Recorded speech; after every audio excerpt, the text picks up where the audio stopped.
और दोस्तों, स्वागत है आपका हमारे YouTube चैनल में। आज हम बात करने जा रहे हैं 855 फीट की ऊंचाई वाले भारत के सबसे ऊंचे डैम की। वर्ल्ड की बात करें तो ये 12वें नंबर पर आता है। ये डैम उत्तराखंड राज्य के टिहरी गढ़वाल जिले में रामगंगा नदी के प्रमुख सहायक नदी भागीरथी और भील पर बना हुआ है। अगर इसके स्ट्रक्चर की बात करें, इसकी लंबाई 260.5 मीटर है और चौड़ाई एक छोर से दूसरे छोर 592 मीटर है। इसकी ऊपरी शिखर की चौड़ाई 25.5 मीटर और नींव की चौड़ाई 1125 मीटर है। टिहरी डैम 92 वर्ग किलोमीटर के सतह क्षेत्र के साथ 3.54 किलोमीटर घन क्यूब क्षेत्रफल के जलाशय का निर्माण करता है। ये एम्बंकमेंट डैम है जो कि ग्रेविटी डैम से बिल्कुल अलग होता है। ग्रेविटी डैम को बनाने में कंप्लीट सीमेंट का प्रयोग किया जाता है। इसे रशियन टेक्नोलॉजी की मदद से इतने शानदार तरीके से बनाया गया है कि अर्थक्वेक हो या फिर कोई और नेचुरल डिसास्टर इसका कुछ नहीं बिगाड़ सकते। दोस्तों, वैसे तो रशियन टेक्नोलॉजी पर बनाए टिहरी डैम बहुत ही हाईटेक और सुरक्षित है, लेकिन कई एक्सपर्ट ये डर जता रहे हैं कि टिहरी डैम कभी भी टूट सकता है। ऐसे में अगर ये टूट गया इतना बड़ा नुकसान हो सकता है, ये हम और आप सोच भी नहीं सकते। तो आज हम मिलकर इस वीडियो में जानेंगे क्या होगा अगर भारत का सबसे ऊंचा बांध टूट गया तो। इसकी खासियत यह है कि यह भूकंप प्रतिरोधी होते हैं। ये 8.4 तीव्रता के भूकंप को भी झेल लेते हैं, क्योंकि उत्तराखंड एक पहाड़ी इलाका है, इसलिए यहाँ भूकंप आने का खतरा बना रहता है। यही वजह है कि यहाँ भूकंप रोधी डैम का निर्माण किया गया। इस डैम को बनाने में काफ़ी मुश्किलों का सामना करना पड़ा। जिस जगह पर इस डैम का निर्माण किया गया है वहाँ एक गांव हुआ करता था, टिहरी गांव, जिसको तोड़कर इस डैम को बनाया गया है। हालांकि वो गांव नई टिहरी गांव के रूप में वहाँ से कुछ दूरी पर बसा दिया गया, पर लोगों ने इसका बहुत विरोध किया था। टिहरी डैम इंडिया का सबसे ऊंचा डैम है। इसी वजह से अगर ये टूट गया तो होने वाला नुकसान भी बहुत ही बड़ा होगा। नॉर्मली डैम्स की कैपेसिटी 500 से 1000 मेगावाट तक की होती है, लेकिन ये इंडिया का ऐसा डैम है जिसकी कैपेसिटी 2400 मेगावाट है। इंडिया में हज़ारों डैम हैं, लेकिन इतनी कैपेसिटी वाला एक भी नहीं। और दोस्तों, बात करें इसके निर्माण की, तो इस डैम के बनने की कहानी शुरू होती है आज़ादी के 1.5 दशक बाद। दो पहाड़ियों के बीच बसा ये टिहरी गांव कुदरती खूबसूरती के मामले में कश्मीर से कहीं भी कम नहीं था। वहां रहने वाले लोग अपनी पहाड़ी कल्चर को फॉलो करते और आज़ादी मिलने के बाद वो सभी खुश थे। उन्हें लग रहा था कि अब कोई भी उनसे उनकी आज़ादी नहीं छीन पाएगा। पहाड़ों में जहां मन करेगा वहां घूमेंगे, रहेंगे और घर बसाएंगे।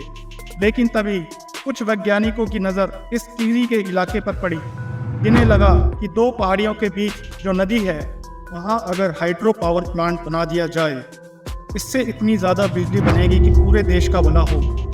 लेकिन दोस्तों, इस मेगा प्रोजेक्ट का असर इस इलाके के करीब 125 गाँव पर पड़ा। 33 गाँव तो पूरी तरह डूब गए, जबकि 88 गांव के लोगों को काफ़ी प्रॉब्लम झेलनी पड़ी। गांव के जिन लोगों को विस्थापित होना पड़ा था, उनका दर्द पूरे देश ने देखा। और अगर ऐसा कहें पूरी टिहरी डुबाकर एक नई टिहरी बसाई गई तो भी गलत नहीं होगा। इस डैम को स्वामी राम तीर्थ सागर डैम के नाम से भी जाना जाता है। वहाँ के लोग इसे सुमन सागर के नाम से भी बुलाते हैं। इस डैम के निर्माण कार्य के शुरू होने में भी काफ़ी समय लगा। पहले तो लोगों के विरोध के कारण जनता ने इस डैम के निर्माण कार्य को रोकने के लिए बहुत प्रदर्शन किए। लोगों की मान्यता के अनुसार किसी नदी जल तंत्र से छेड़छाड़ करने से भविष्य में हमें उसके बुरे परिणामों का सामना करना पड़ सकता है। पर्यावरण संरक्षण सुंदरलाल बहुगुणा का नाम भी इस आंदोलन से जुड़ा, जो कि चिपको आंदोलन से भी संबंध रखते हैं। चिपको आंदोलन पेड़ की कटाई को रोकने के लिए चलाया गया एक आंदोलन था, जिसके कार्यकर्ता सुंदरलाल बहुगुणा जी थे। लोगों की लाख कोशिशों के बाद भी केंद्र सरकार और राज्य सरकार ने मिलकर जनहित के लिए बिजली आपूर्ति को पूरा करने के लिए टिहरी डैम निर्माण कार्य का फैसला लिया और टिहरी निवासियों को वहां से दूसरी जगह शिफ्ट किया, जिसमें काफ़ी दिनों तक लोगों को शहरों में आसपास के गांवों में रहना पड़ा। इसका पहला हिस्सा Tehri dam hydro electrical unit था, जिसकी कैपेसिटी 1000 मेगावाट की है। दूसरा कोटेश्वर हाइड्रो इलेक्ट्रिक प्रोजेक्ट, जिसकी कैपेसिटी 400 मेगावाट की। और तीसरी पंप स्टोरेज, जिसकी कैपेसिटी 1000 मेगावाट की है। लेकिन बात करें इस प्रोजेक्ट के तीसरे स्टेज की, तो ये अभी भी वर्किंग नहीं है। ये साल 2011 में बनना शुरू हुआ और जल्द उम्मीद की जा रही है ये बनकर तैयार हो सकता है। बाद में नई टिहरी गांव का निर्माण कर उसको वहां शिफ्ट किया गया। इस डैम को राष्ट्र का गांव की उपाधि दी गई। 1949 में यूपी सरकार ने डैम बनाने की योजना बनाई और 1961 में इसकी प्राथमिक जांच जवाहरलाल नेहरू के मंत्रालय के तहत पूरी की गई। 1986 में रूस के राष्ट्रपति मिखाइल गोर्बाचोव भारत आए और उन्होंने भारत की इस डैम निर्माण में मदद करने की बात कही। तभी रूसी राष्ट्रपति की मदद को स्वीकार कर भारत सरकार ने इस डैम का विद्युत उत्पादन 600 मेगावाट, जो कि शुरू में तय किया गया था, को बढ़ाकर 2400 मेगावाट कर दिया गया।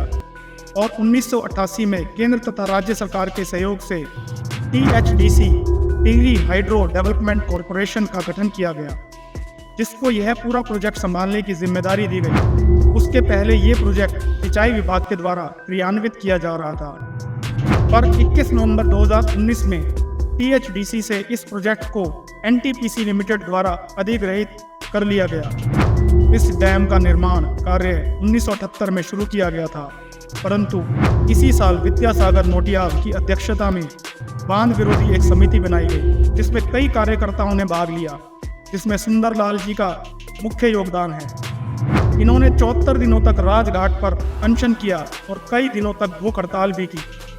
दोस्तों, ऐसा भी नहीं है कि यहाँ सिर्फ बिजली ही बनती है, बल्कि इस डैम का पानी कई शहरों के लिए जीवनदायिनी का काम करता है। इससे जुड़े इरिगेशन प्रोजेक्ट के जरिए ही 2,70,000 हेक्टेयर एरिया की सिंचाई की जाती है। वहीं इससे 1 अरब लीटर से भी ज़्यादा पीने का पानी उत्तराखंड, यूपी और दिल्ली में सप्लाई किया जाता है। अब आप यहाँ पे सोच रहे होंगे कि जब ये इतना ही अच्छा प्रोजेक्ट है तो इसका विरोध क्यों हुआ। दरअसल जिस क्लाइमेट चेंज दौर से हम गुजर रहे हैं, उसमें पेड़ पौधे का बहुत ही इम्पोर्टेंट रोल है। लेकिन दोस्तों, एक्सपर्ट की माने तो 8.5 तक की इंटेंसिटी का ये अर्थक्वेक झेल सकता है। उससे ज़्यादा इंटेंसिटी हुई तो बड़ी प्रॉब्लम भी हो सकती है। हैदराबाद के नेशनल जियोफिजिकल रिसर्च इंस्टीट्यूट में अपने एक रिसर्च में दावा किया है कि टिहरी डैम मध्य हिमाचली फोल्ट यानी कि दरार पर है, जो तिब्बती प्लेट से बनी है और ये प्लेट भारत को साउथ की तरफ धकेल रही है। जब टिहरी डैम बनाया गया था, वैज्ञानिकों का अंदाजा था कि यहाँ 7.5 की इंटेंसिटी से ज़्यादा का अर्थक्वेक नहीं आएगा, लेकिन बाद में रिसर्च में ये बातें सामने आई कि यहाँ 8.5 के स्केल पर भूकंप आ सकता है, और अगर ऐसा हुआ तो समझिए कि बड़ी तबाही मचेगी। टिहरी डैम में जितना भी पानी इकट्ठा है वो सीधा ऋषिकेश, हरिद्वार के रास्ते मेरठ और बुलंदशहर पहुंच जाएगा। देश की राजधानी दिल्ली तक को इससे बड़ा नुकसान है। हो सकता है दोस्तों, 2013 में जो उत्तराखंड में केदारनाथ त्रासदी हुई, जिसमें करीब 6000 लोगों की मौत हुई थी, अगर ये टिहरी डैम टूट गया तो लाशों का अंदाज़ा लगाना भी मुश्किल है।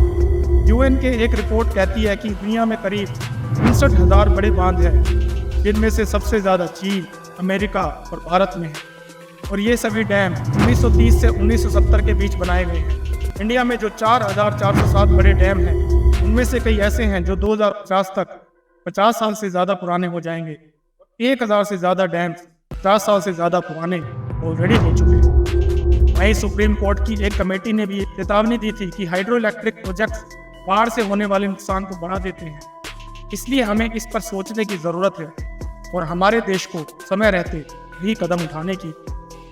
डैम के डीकमीशन को अगर समय पर रहते ना रोका गया तो लोगों को काफ़ी नुकसान उठाना पड़ सकता है। ऐसे में इन पुराने डैम्स को लेकर आप क्या सोचते हैं, और क्या टिहरी डैम कभी टूट सकता है? नीचे कमेंट्स में ज़रूर बताएं। आज की ये वीडियो इंटरेस्टिंग और इन्फॉर्मेटिव लगी हो तो लाइक करें और चैनल को सब्सक्राइब। हमारा यूट्यूब चैनल इस तरह के इन्फॉर्मेटिव वीडियोस आता रहेगा। वीडियो को पूरा देखने के लिए आपका बहुत बहुत धन्यवाद।